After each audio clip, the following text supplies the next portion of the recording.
So tonight I'm going to show you guys how to clean a starry flounder.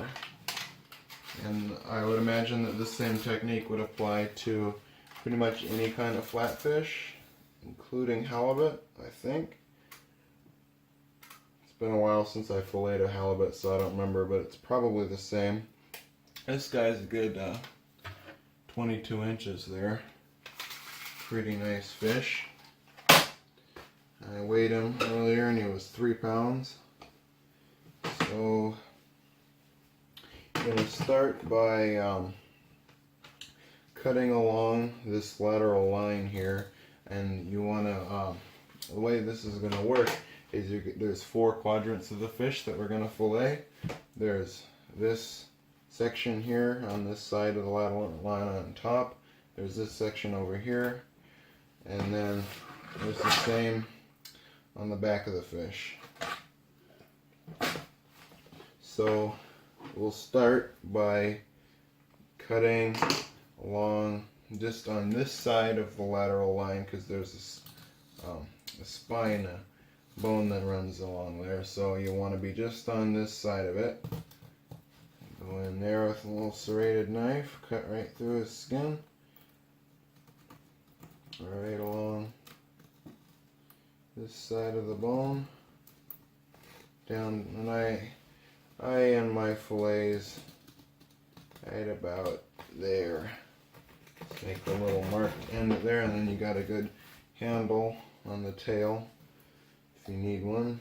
Usually these fish kind of stick themselves to the board with their sandpaper skin, but never hurts to have a handle.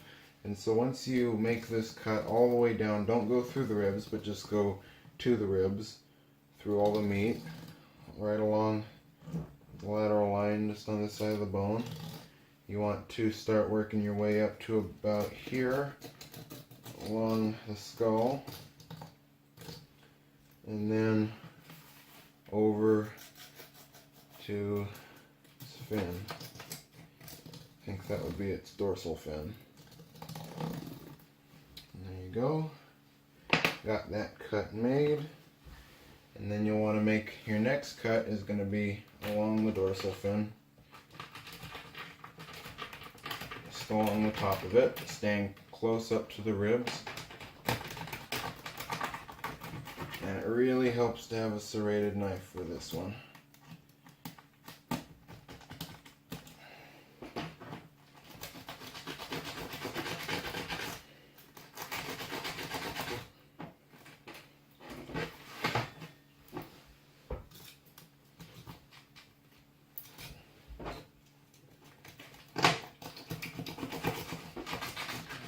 Go. There's that cut. And the next thing you want to do, you want to take a good fillet knife. This one isn't quite as long as I'd like, but it'll work. I lost my favorite one. You just take and start separating the fillet from the ribs. Just slide it along the ribs there, nice and easy. Careful not to cut into the meat. Just separating it from the ribs. And just lift it off as you go.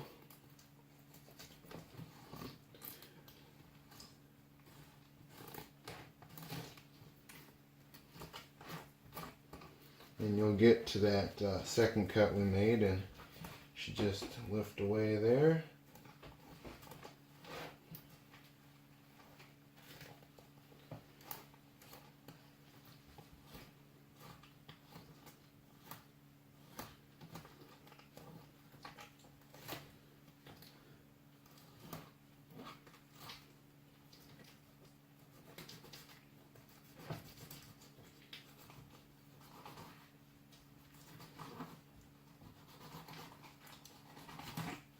And there you go.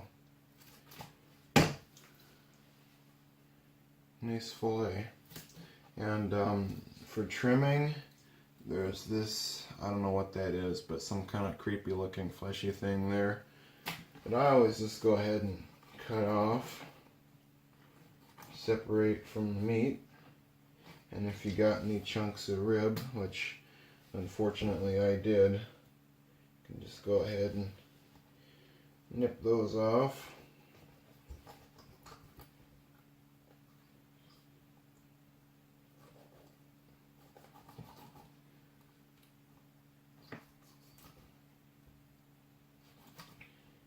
Go.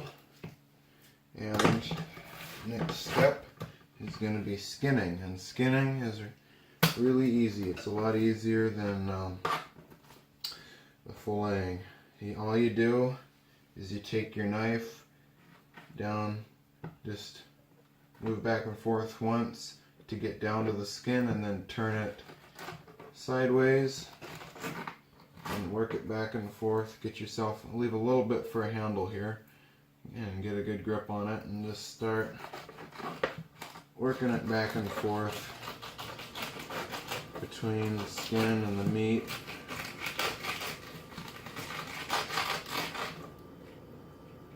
And it'll start lifting away like that.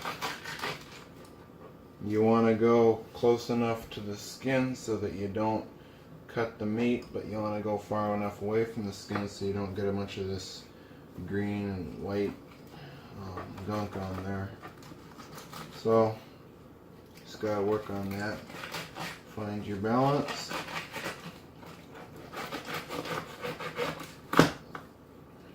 Whoops. That's exactly what you don't want to do there. I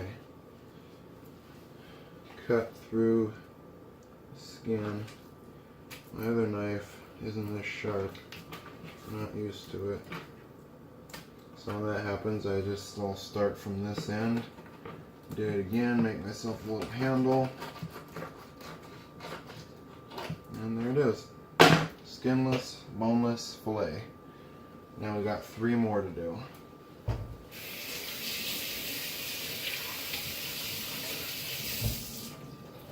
Just rinse that guy off.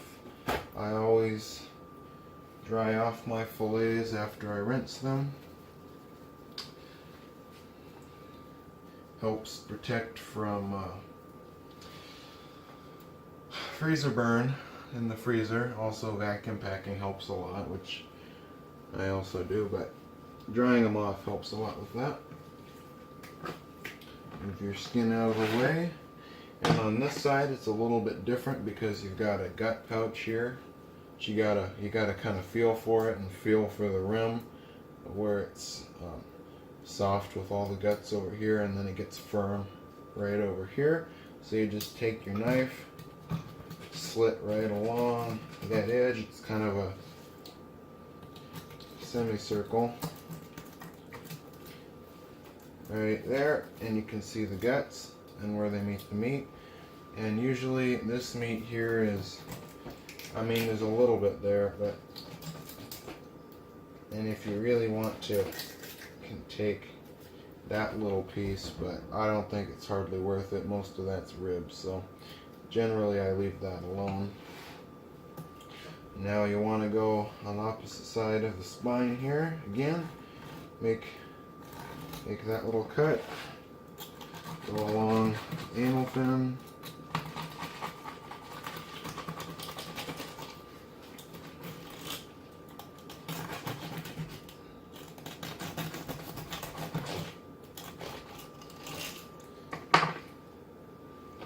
And then all you do, same thing we did on the other side. Start lifting the meat up from the bones, from the ribs.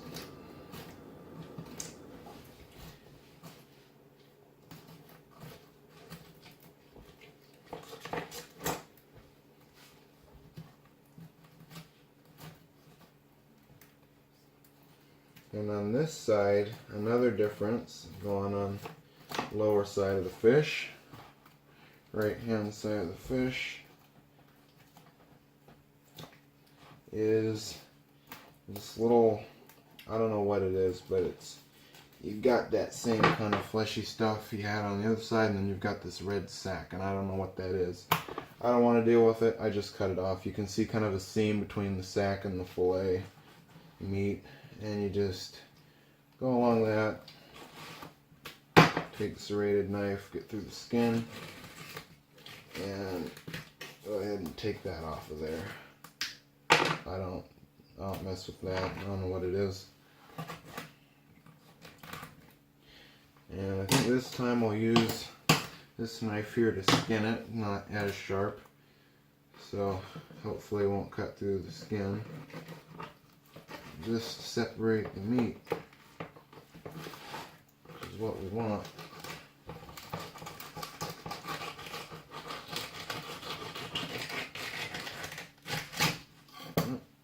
There it is. Nope. Just a little patch there.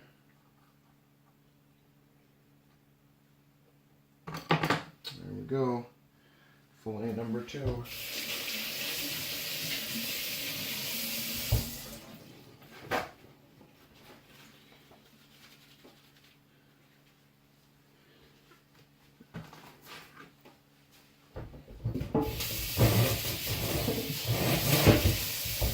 And now on the other side, we've got 2 more fillets just like that. You wanna do the same thing as we did on the top side. At this point, I'm just going to stop and fast forward until I'm done cleaning the fish, because like I said, it's the exact same thing as you did on the other side. You know, it's just a different color.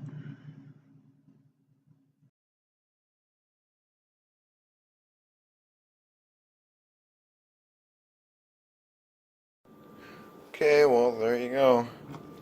4 nice flounder fillets. It's not too difficult, a little time consuming, but not too bad. And if you guys like this video and thought it was useful, it'd be nice if you could like and subscribe, you know, that'd be pretty cool. And I got this guy off the pier tonight. It was a little too dark to film, otherwise I would have showed you how I caught him. I do have another video about flounder fishing if you want to go check it out. See if I can figure out how to leave a link in the description for that one. And I should be posting some videos soon of fishing on Lake Crescent, Lake Leland, and some alpine brook trout at Lake Angeles, so stay tuned for that. I'll see you guys later.